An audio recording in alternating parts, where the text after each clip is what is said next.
Hi, Sarah here with a process video for you today.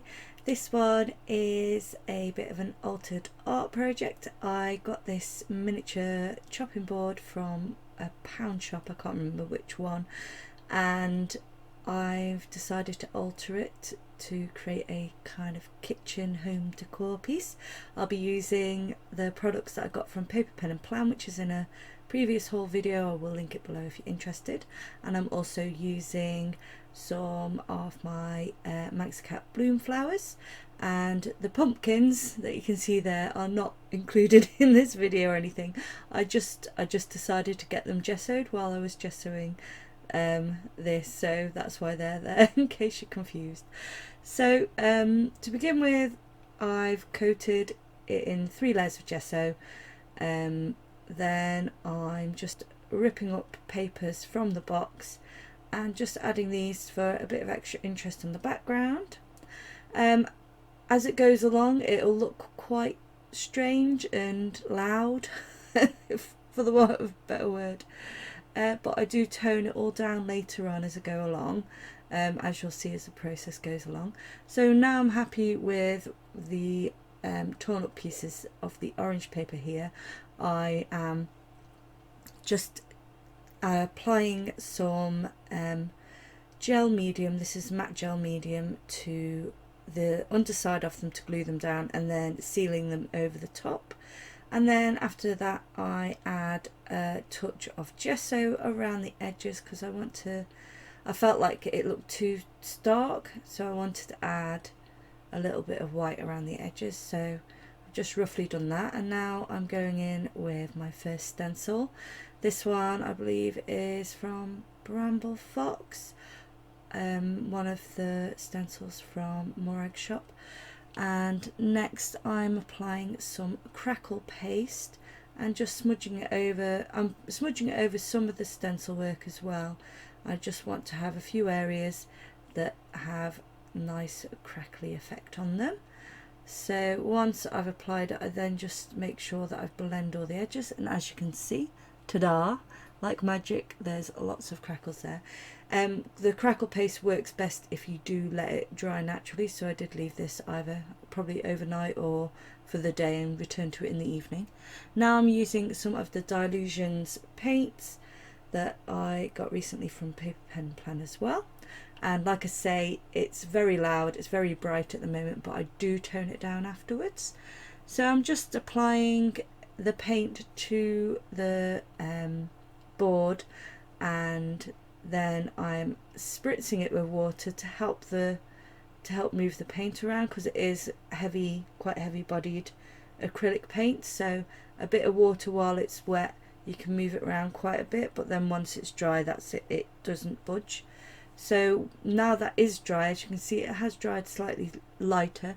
I'm going in with some more of the blue. I felt like the blue had got lost and turned green mostly. So I'm just, and then I'm picking up some of the yellow again as well, which I felt got lost a bit too. So once I'm happy with how the paint is looking, I've just added a little more water there as well. Now I'm happy with how that is looking. I'll leave that to dry and get out some flowers and ephemera. So I'm just deciding which flowers I want to use there from the bloom box. It's the blank canvas box, so all the flowers are white, so you can alter them. As well as that, I have used a die and cut out the cork that came in the Sweet Treat box to cut out some leaves, and then I've added foam to the back of all these ephemera pieces here that also were on a sticky sheet in the box too, so that I can just move them around over the board until I'm happy with where things are, and then I'll stick them down later.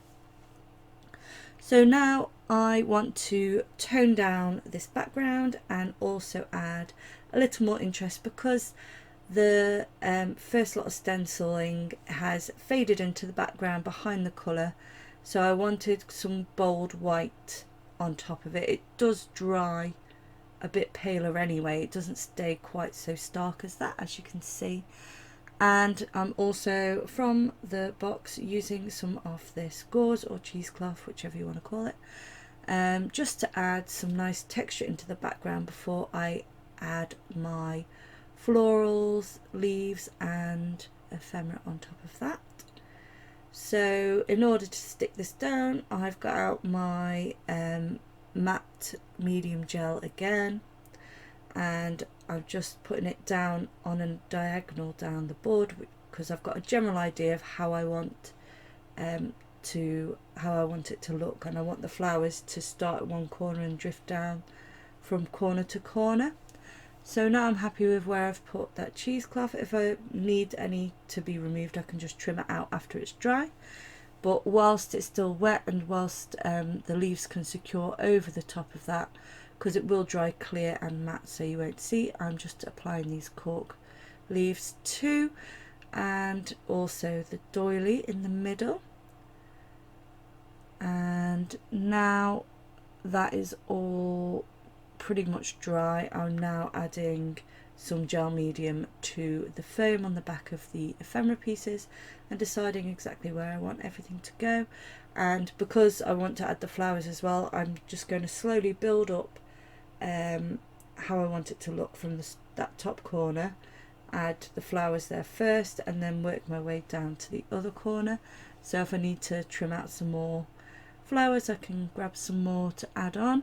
Now my initial idea was to actually colour these flowers in the same bright colours from the background, which I do tone down further so it does blend better with the ephemera soon.